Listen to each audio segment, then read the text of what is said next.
Hello function lover, welcome to my channel. अगर आप लोगों को मेरी स्टोरी पसंद आए तो वीडियो को लाइक शेयर एंड सब्सक्राइब जरूर कर लीजिएगा। और हाँ, कमेंट करके ज़रूर बताना कि आपको मेरी स्टोरी कैसी लगी। साथ में बेल आइकन को प्रेस करना मत भूलिएगा। हमने पिछले पार्ट में सुना था कि क्लासरूम के बाहर पहुंचकर विंग कहता है, मैं कम इन सर। वांग जी अपने एक हाथ को हिलाते हुए उसे अंदर आने की परमिशन दे देता है, जिसे देख सभी बच्चे थोड़े शॉक थे, पर हुआइसंग बहुत ज़्यादा खुश था अपने दोस्त को सही सलामत देखकर। विंग खामोशी से चलते हुए जाकर अपने डेस्क पर बैठ गया। सभी बच्चे बहुत ज़्यादा क्यूरियस थे विंग के बारे में जानने के लिए। आखिर वो यहाँ पर क्या कर रहा है, उसे तो पनिशमेंट मिलने वाली थी, है ना? तो फिर वो इतनी जल्दी यहाँ पर कैसे आ गया? इस बारे में जानने के लिए सभी स्टूडेंट बहुत ज़्यादा क्यूरियस थे और आपस में ही धीरे धीरे बातें करने लगे। तभी हुआइसंग विंग की ओर देखता है, जो कि बहुत ही ज्यादा सीरियस फेस बनाकर बैठा हुआ था। हुआइसंग धीमी आवाज में विंग से कहता है, विंग तुम ठीक तो हो ना? क्या हुआ? क्या प्रिंसिपल ने तुम्हें डांटा या फिर तुम्हारे ब्रदर को बुलाया गया था? विंग कुछ भी नहीं किया था। वो हुआइसंग की ओर देखते हुए उसे आंखों से ब्लैक बोर्ड की ओर देखने के लिए इशारा करता है। हुआइसंग खामोशी से ब्लैक बोर्ड की ओर देखने लगा। सभी बच्चे आपस में धीमे धीमे से बातें कर रहे थे, जिसकी आवाज वांग जी को सुनाई देती है। वो गुस्से से पीछे मुड़ा और कहता है, साइलेंस। सभी बच्चे वांग जी की आवाज सुन खामोश हो गए, क्योंकि वो नहीं चाहते थे कि वो दोबारा से वांग जी का वो रूप देखे। वो सभी अभी भी वांग जी के उस रूप से डरे हुए थे। बच्चों के शांत होते ही वांग जी फिर से पढ़ाना शुरू कर देता है। वांग जी की क्लास खत्म होते ही वो वहाँ से चला गया। तब सब बच्चों ने एक लंबी राहत की सांस ली। तभी एक दूसरा टीचर आ गया। सभी बच्चे पढ़ाई पर ध्यान देने लगे। ऐसे ही 3 क्लासेस के बाद उन लोगों का लंच ब्रेक था। सभी बच्चे लंच करने के लिए कैंटीन में चले गए, सिवाय हुआइसंग और विंग को छोड़कर। वो दोनों क्लास में थे। तभी हुआइसंग विंग की ओर देखता है, जो कि बहुत ही गहराई से कुछ सोच रहा था, जिसे देख हुआइसंग कहता है, विंग तुम क्या सोच रहे हो? क्या हुआ, तुम मुझे बताओगे? विंग उसे सभी बातें बताता है, जिसे सुनने के बाद हुआइसंग को तो मानो एक सदमा सा लग गया। वो कहता है, ये तो अच्छी बात है कि सर तुम्हें प्रिंसिपल के पास नहीं ले गए थे, ना ही तुम्हारे गगा को इस बारे में पता चला। पर क्या विंग तुम श्योर हो कि तुम हर सब्जेक्ट में 50% ला सकते हो? जिसे सुन विंग गुस्से से हुआइसंग की ओर देखता है और कहता है, क्या तुम्हें मुझ पर शक है? अगर तुम मुझे कोई सॉल्यूशन नहीं दे सकते तो फिर मुझे परेशान भी मत करो। हुआइसंग कहता है, नहीं नहीं तुम कर सकते हो, मैं तो बस ऐसे ही कह रहा था। वैसे भी तुम पढ़ाई नहीं करते, फिर भी तुम्हारे 2 सब्जेक्ट में बहुत ही अच्छे मार्क आता है, तो तुम आराम से बाकी 4 सब्जेक्ट में भी ला सकते हो। बस तुम्हें पढ़ाई पर फोकस करना होगा। जिसे सुन विंग कहता है, हाँ मुझे पता है, पर मुझे तुमसे एक ज़रूरी काम था, क्या तुम मेरा काम करोगे? हुआइसंग कहता है, यस ब्रदर, तुम्हारे लिए तो कुछ भी। तब विंग उसे बताता है, जिसे सुनने के बाद हुआइसंग कहता है, हाँ तुमने ये तो बिल्कुल सही कहा, ये मेरे दिमाग में पहले क्यों नहीं आया? तब विंग कहता है, क्योंकि तुम्हारे पास दिमाग है ही नहीं, तो आएगा कहाँ से?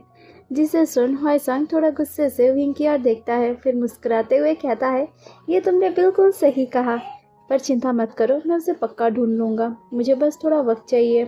विंग कहता है, थैंक यू हुआइसंग, तुम मेरे सबसे अच्छे दोस्त हो। ये कहते हुए वो मुस्कुराते हुए हुआइसंग को गले लगा लेता है, जिसे देख हुआइसंग विंग को दूर करते हुए कहता है, अरे अरे बस बस करो, इतना ज़्यादा मस्का मत लगाओ, वैसे भी हम दोनों दोस्त थे, इसमें थैंक यू कहने की कोई भी ज़रूरत नहीं है। अभी तुमने मेरा इंसल्ट किया, क्या तुम भूल गए? तब विंग मुस्कुराते हुए कहता है, वो तो हम दोनों हमेशा ही करते हैं, मैं तो मजाक कर रहा था। हुआइसंग स्माइल करते हुए कहता है, हाँ मुझे भी पता है।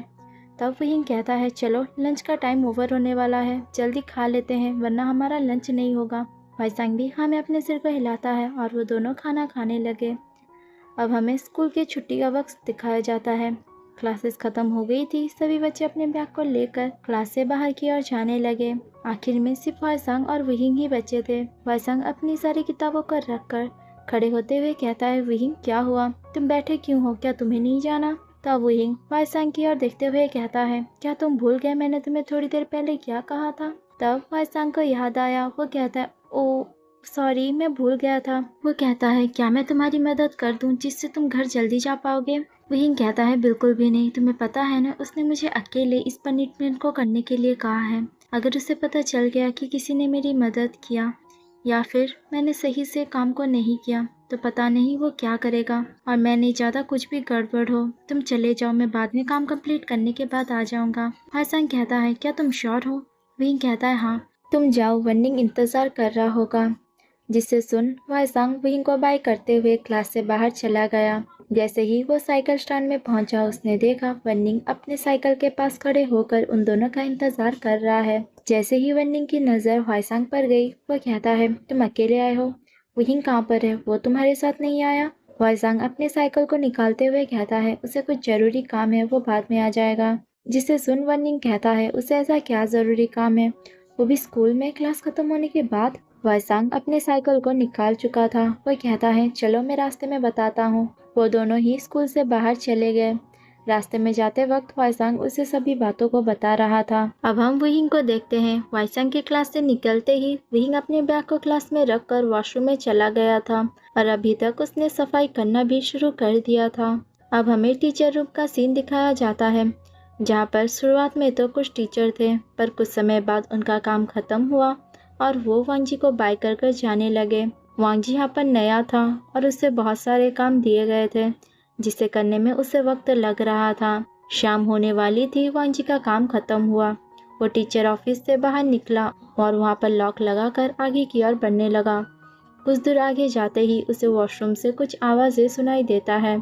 अंदर क्या है देखने के लिए वो जब अंदर जाता है, तब वहिंग को भी फील हुआ कोई आया है। वो जैसे ही पीछे मुड़ता है तो उसने देखा एक लंबा चौड़ा पर्सन, या फिर कहूँ उसका गुस्सैल टीचर उसके पीछे खड़ा था। जिसे देख वहिंग तुरंत ही मुस्कुराते हुए कहता है, सर आप यहाँ पर क्या कर रहे हैं? क्या आपको वॉशरूम यूज करना था? वांगजी कहता है, तुम अभी तक यहाँ पर क्या कर रहे हो? आपने मुझे वॉशरूम क्लीन करने के लिए कहा था ना। देखिए, मैंने बहुत ही अच्छे से किया है। हुआ है या नहीं? अगर नहीं हुआ होगा तो मैं दोबारा कर दूंगा। वांगजी वहिंग के बातों को इग्नोर करते हुए कहता है, शाम होने वाली है, अब तुम्हें घर जाना चाहिए, जल्दी से घर चले जाओ। ये कहते ही वो पीछे मुड़ा और वॉशरूम से बाहर जाने लगा। जिसके इस रवैये को देखकर वहिंग के फेस पर जो फेक सी स्माइल थी वो तुरंत ही चली गई। वांगजी के पीछे मुड़कर कुछ कदम आते जाते ही वो बुदबुदाते हुए कहता है, लेट होने वाला है। तुमने ही तो कहा था मुझे वॉशरूम क्लीन करने के लिए, वरना मैं यहाँ पर क्यों रुकता? एक तो मैंने इतनी मेहनत से किया है, दूसरा उसने एक नज़र देखा भी नहीं। पर मेरे कपड़ों से कितनी ज़्यादा बदबू आ रही है। ऐसा लग रहा है कुछ ही समय में मैं इस बदबू से बेहोशी हो जाऊंगा। आज तक मम्मा ने मुझे एक डिश भी वॉश करने के लिए नहीं कहा। अगर उन्हें पता चला कि मैंने एक पूरा वॉशरूम क्लीन किया है, वो भी वहाँ पर जहाँ पर सभी स्टूडेंट और टीचर्स जाते हैं, तो वो तो पागल ही हो जाएंगी। ये बुदबुदाते हुए वो वॉशरूम से बाहर निकल चुका था। वो खुद से बातें करते हुए कहता है, सबसे पहले मुझे घर पहुंचकर शावर लेना होगा। ये कहते हुए वो जैसे ही अपने क्लासरूम के बाहर पहुंचा तो वो तो हैरान था। वो कहता है, नहीं, इस पे लॉक किसने लगाया? अरे मेरे बैग तो अंदर था, अब मैं क्या करूं? ये कहते हुए वो परेशान होकर जैसे ही नीचे देखता है तो उसका बैग वहीं पर रखा हुआ था।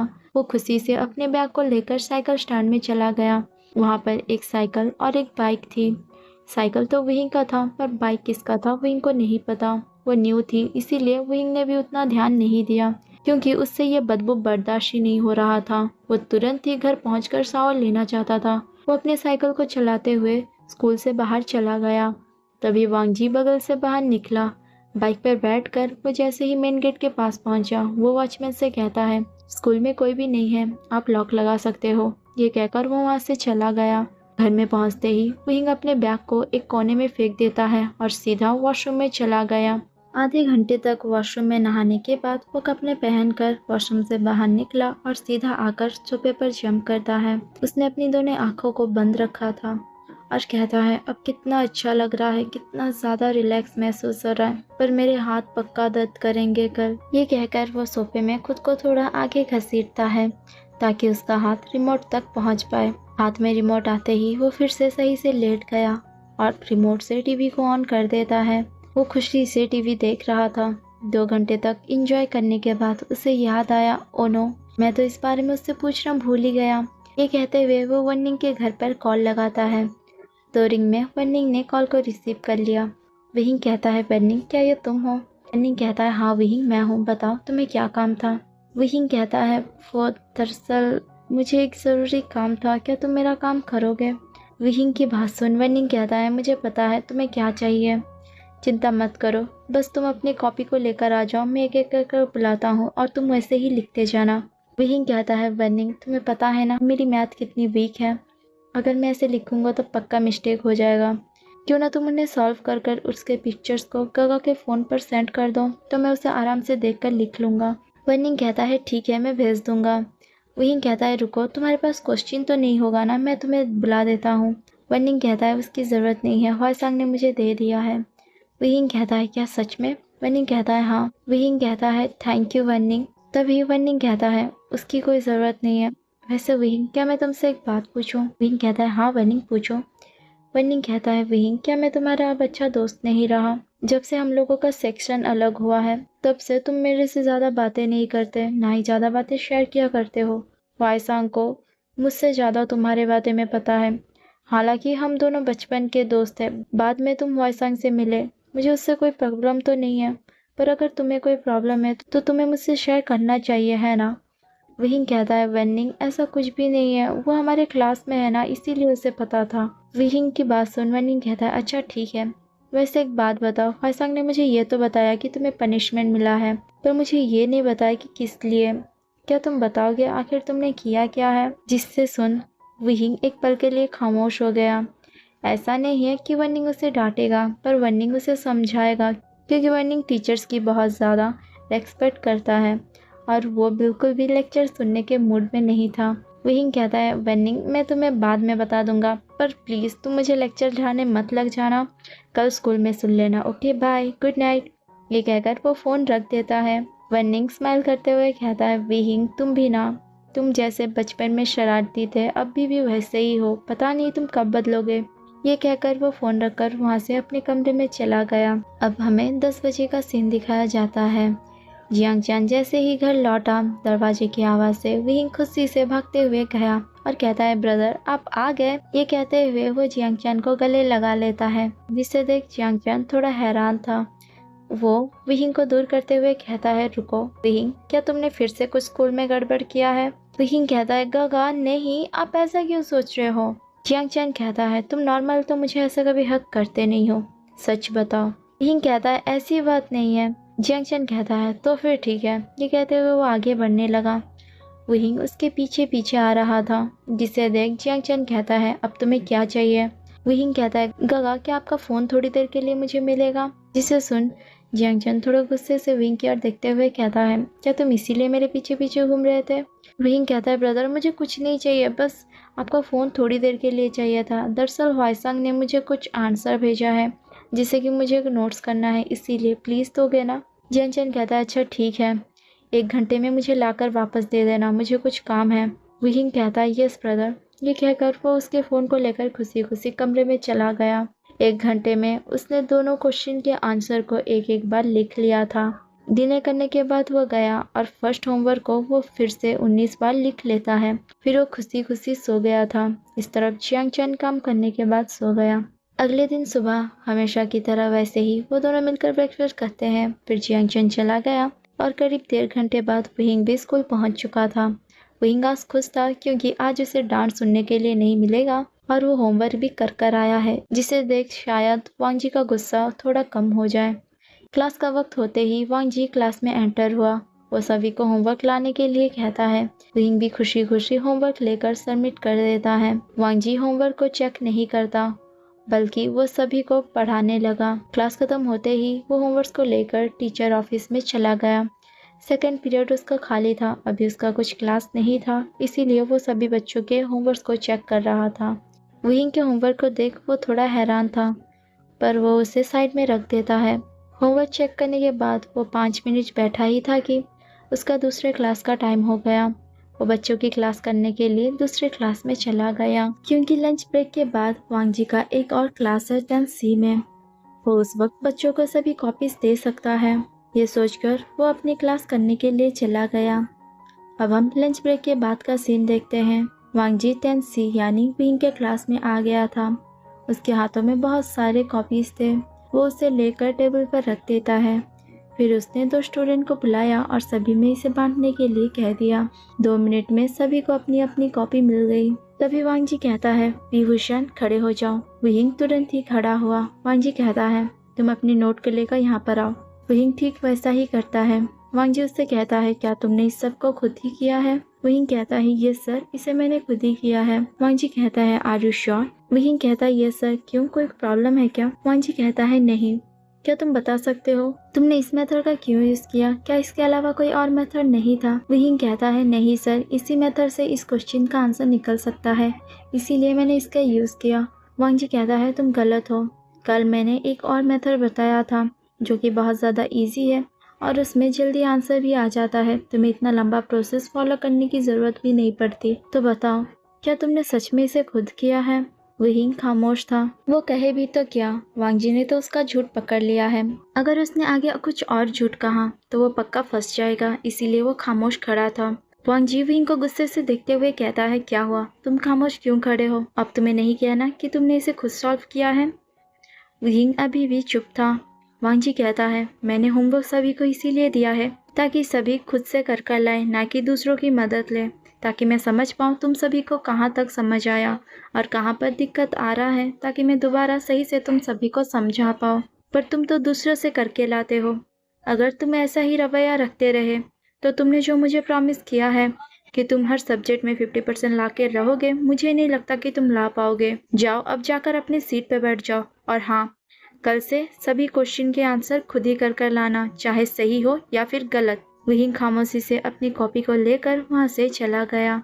यहीं पर हमारी कहानी स्टॉप होती है। उम्मीद है आप लोगों को आज का पार्ट पसंद आया हो। लेट अपडेट के लिए माफ़ कर देना। और हाँ, मुझे आप सबसे एक बात पूछनी थी। मैंने कहा था ना मैं अपने फर्स्ट चैनल पर FF शेयर करूँगी, तो कौन सा करूँ? एक है चाइल्डहुड क्रश, जो कि वांग जी वहींग को किंडरगार्टन से ही पसंद करता होगा और हाई स्कूल में आते आते वहींग भी वांग जी को पसंद करने लगेगा, पर वो उसे बताएगा नहीं, कैसे जेलस होगा। वो बहुत ही शॉर्ट सी है और ज़्यादा बड़ी नहीं। और एक है लव मी वंस, वो दोनों बचपन के दोस्त होंगे, पर वहींग वांग जी को प्यार करता होगा। वांग जी फिर बाहर चला जाएगा पढ़ने के लिए, वहाँ पर एक उसकी गर्लफ्रेंड भी बनेगी, पर वांग जी की मदर की वजह से वांग जी ज़बरदस्ती वहींग से शादी करेगा। वो उससे प्यार नहीं करता, तो उन दोनों के बीच क्या होगी वो वाला। वो ज़्यादा बड़ा नहीं है, पर वो भी एक है। तो आप सब बताना ज़रूर कि मैं कौन सा शेयर करूँ। मैं मिलती हूँ नेक्स्ट पार्ट के साथ, तब तक के लिए बाय बाय एवरीवन।